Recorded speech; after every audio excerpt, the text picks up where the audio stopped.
Assalamualaikum warahmatullahi wabarakatuh. Perkenalkan, nama saya Dimas Hidayatullah dari Fakultas Hukum Universitas Brawijaya. Di video kali ini saya akan mempresentasikan jurnal artikel ilmiah yang telah saya susun atau telah saya teliti yang berjudul Penegakan Hukuman Mati bagi para koruptor di negara Indonesia, dengan kata kunci penegakan hukum, hukuman mati, korupsi, koruptor, dan Indonesia. Pembahasan dimulai dari pendahuluan, tinjauan pustaka, metode penelitian, hasil dan pembahasan, dan yang terakhir yaitu penutup. Latar belakang. Korupsi merupakan suatu tindakan penyalahgunaan kekuasaan atau jabatan publik untuk kepentingan privat atau pribadi yang dapat mengakibatkan publik merasa rugi dengan cara yang bertentangan dengan aturan ketentuan hukum yang berlaku. Upaya optimisasi pemberantasan tindak pidana korupsi merupakan perjuangan yang tepat dalam menyikapi maraknya perilaku korupsi. Keberhasilan penegakan kasus korupsi diharapkan dapat membawa dampak positif yang meluas bagi rakyat, bangsa, dan negara Indonesia.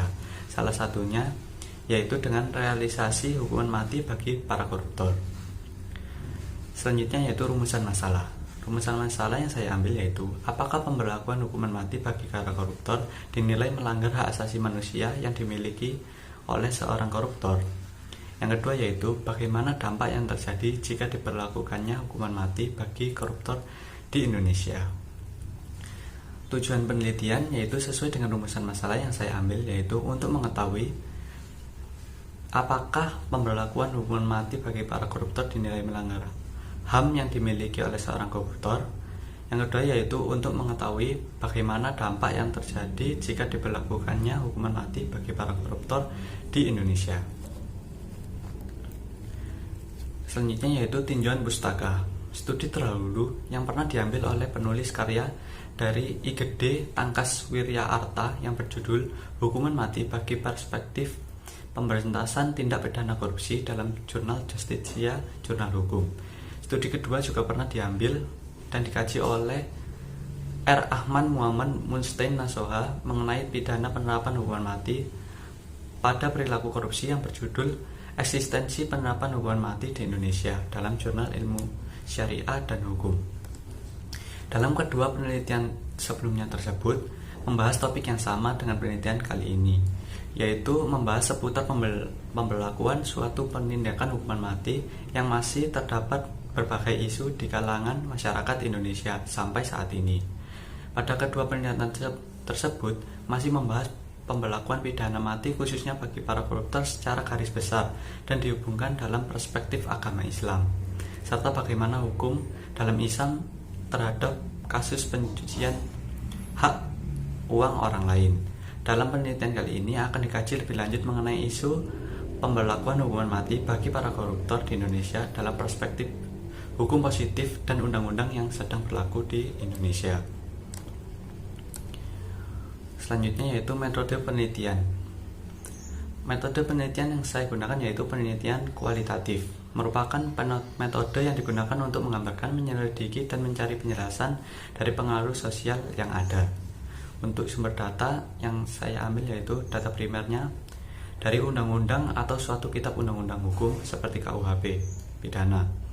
Untuk data sekunder saya ambil dari artikel ilmiah, buku offline maupun buku e-book, jurnal online ataupun hasil karya tulis para ahli.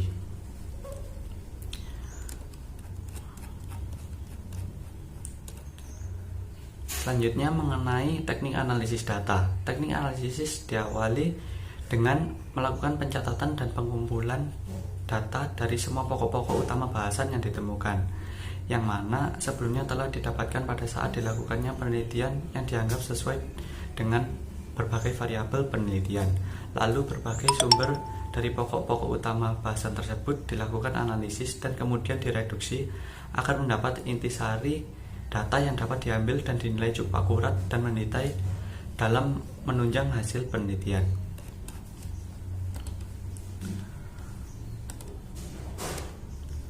Selanjutnya yaitu hasil dan pembahasan. Untuk isu hukuman mati bagi para koruptor dalam perspektif HAM ditemukan dalam UU Nomor 31 tahun 99 tentang pemberantasan tindak pidana korupsi, tepatnya pada pasal 2 ayat 2, menyatakan dalam hal tindak pidana korupsi sebagaimana dimaksud dalam ayat 1 dilakukan dalam keadaan tertentu, pidana mati dapat dijatuhkan. Ini berarti pelaku koruptor baik individu maupun korporasi secara kelompok mungkin sekali dapat dijatuhi hukuman mati. Namun, dalam UUD 1945 pada pasal 28I ayat 1 menyebutkan hak untuk hidup, hak untuk tidak disiksa, hak untuk kemerdekaan pikiran dan hati nurani, hak beragama, hak untuk tidak diperbudak, hak untuk diakui sebagai pribadi di hadapan hukum, dan hak untuk tidak dituntut atau dasar hukum yang berlaku surut adalah hak asasi manusia yang tidak dapat dikurangi dalam keadaan apapun. Maksud dari keadaan apapun ini berarti dalam keadaan ia sedang mengemban suatu pidana maupun tidak, maka tindak pidana hukuman mati tidak dapat dilakukan karena melanggar hak untuk hidup yang dimiliki oleh sang koruptor. Dan untuk isu yang kedua yaitu dampak diberlakukannya hukuman mati bagi para koruptor. Seorang mantan Menteri Hukum dan Hak Asasi Manusia yang bernama Patrialis Akbar juga pernah menyatakan pasal tentang hukuman mati dalam Undang-Undang Tindak Pidana Korupsi dapat menimbulkan dampak dalam menghalangi upaya dalam pengembalian aset atau uang hasil tindak pidana korupsi yang pernah dinikmati dan dikonsumsi oleh para koruptor, atau bisa disebut aset recovery yang mungkin dapat disimpan di luar negeri. Dalam pembahasannya ini berarti dalam pemberlakukan hukuman mati pada perilaku korupsi dapat menghalangi usaha dalam pengembalian aset atau harta hasil korupsi yang pernah digunakan oleh sang koruptor kepada negara Indonesia. Selanjutnya yaitu penutup. Diawali dengan kesimpulan. Jikalau terdapat seorang yang melakukan dengan sengaja melakukan tindakan memperkaya diri atau suatu korporasi yang merugikan keuangan atau perekonomian nasional dalam keadaan tertentu, maka tindakan pidana mati dapat diterapkan. Hal tersebut telah dijelaskan pada UU nomor 31 tahun 99 tentang pemberantasan tindak pidana korupsi.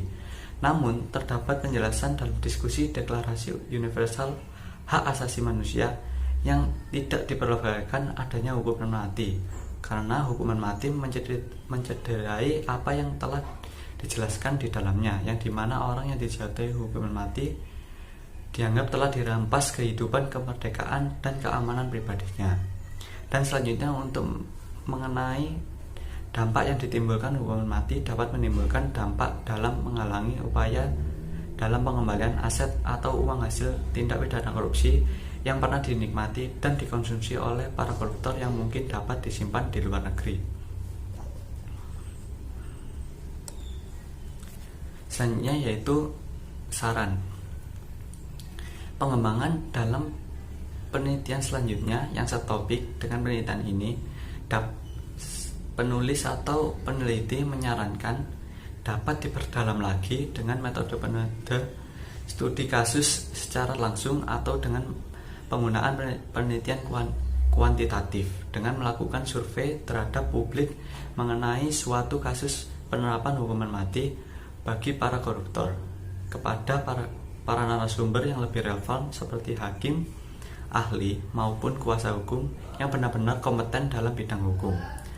Hal ini berkaitan juga dengan hasil informasi yang dapat memberi pemahaman atau perspektif lebih jelas kepada para pembaca atau para warga Indonesia secara meluas dalam penelitian selanjutnya.